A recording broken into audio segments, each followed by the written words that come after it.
So excited to talk to you. I know you've been to Las Vegas. I've had a drink with you here in this town. I believe it was at Red Rock at a point too. So I know that you know this town very well. And it's funny. The other connection is the fact that I grew up near this area, this valley. I grew up in a little town called Visalia, which is near Oh Bakersfield. yeah, So I very grew up close. near here, and my family is part of this dynasty of orchards and growing and contracting. And I drove a tractor before I drove a car, so I understand this so much, and it really just makes my heart sore that you're telling this story. So what was it about this story that you decided that you needed to direct it? Well, the story itself, yeah, I mean, just what an opportunity. I'm just grateful that two things. One, that I was prepared for the responsibility when it came in, the opportunity, and that's really lucky. And second of all, the story itself is a incredible story, and they allowed me to tell it the way I wanted to, which was it's a buddy story. It's a buddy movie, and it's a story that has in it laughter. It has a great story. It got great characters, and it has substance. There is a real truth in it because this really happened. This is for this is not, like a fiction story. It's truth that's happening as we speak. And I had the opportunity to direct it, and I had the opportunity to star and produce it, and I'm very grateful for this, man. This is a good usage of my time and a good usage of the time of people who see the movie. That's really important. And there is many messages in this film as well. Not only the message of oil companies and the government and the controls they have over just regular farmers, but also I really did enjoy the friendship between Santiago and Fred as well too. So is that something you definitely wanted to foster along with the message?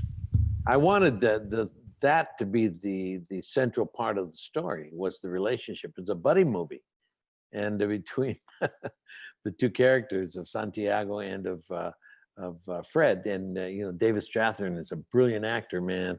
And together we just ate it up and had a great time. And then we got Marty Sheen in there, and we got Haley. Uh, Haley Osmond, who is a brilliant, brilliant actor, and Haley Joel Osment is won the Academy Award nomination for Best Actor at the age of 12. The kid has been around for a long time. And then, of course, the great Kate Bosworth and uh, Pablo Schreiber, and the list goes on. It's a star-studded, beautiful cast that came and helped me do this movie.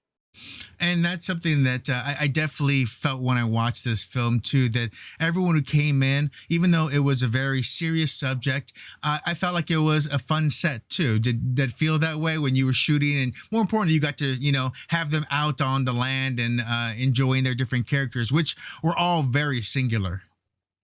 Yeah, I loved it, and they loved it, and it was a privilege and honor. It just didn't last long enough.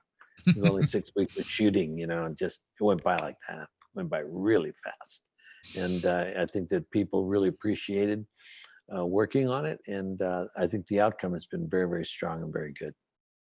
Well, one thing I was looking at, it's been almost 30 years since American Me, so I have to ask, what would you, the director now, tell you, the director then, when you were younger, when you directed American Me? Like, what would you tell them as I guess a little note or something?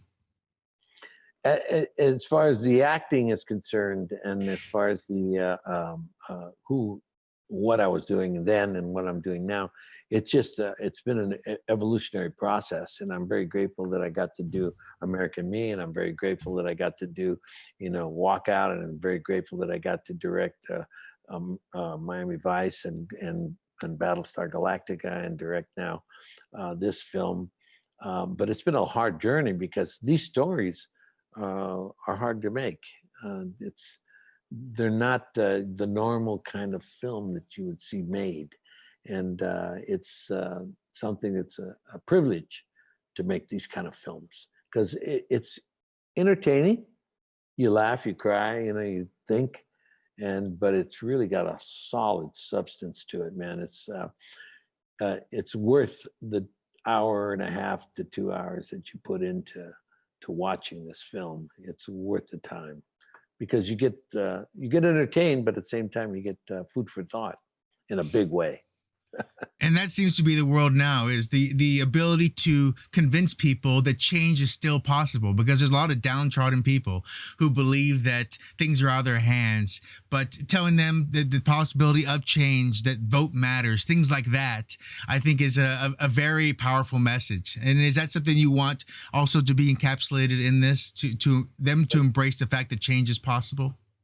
Oh yeah, that's key ingredient of the whole movie. That's why the movie works so well. It inspires people.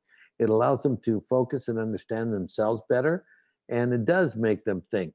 And it makes them understand that, hey man, voting is really truly a privilege and a gift. Use it. It's your voice. To me, it's the single most important thing we could be doing right now is the voting. And I know I voted on October 7th. I got my ballot on October 6th. I filled it out the same day I got it. I mailed it out the next day, and I'm very, very grateful. Very, very grateful that I did that. And to me, it's the single most important thing I could do right now is vote. Definitely. Well, that, and then also bring up topics like this and make people think and make people question things. So I thank you very much. I know it's a very hard subject, because you know that there is still a fight out there to be had. But I thank you for making this film, and I hope you had as much fun making it as it is to watch. Thank you so much, Eric. We did have a good time making it, and it's been a privilege to be able to make this kind of a movie. And I hope that people enjoy it. It's fun, you know. For sure. All right. Well, I think that's it. Well, thank you so much. I hope you have a great day, and hope to see you in Las Vegas again. We'll have another drink. You got it, Derek. Thank you. Be good.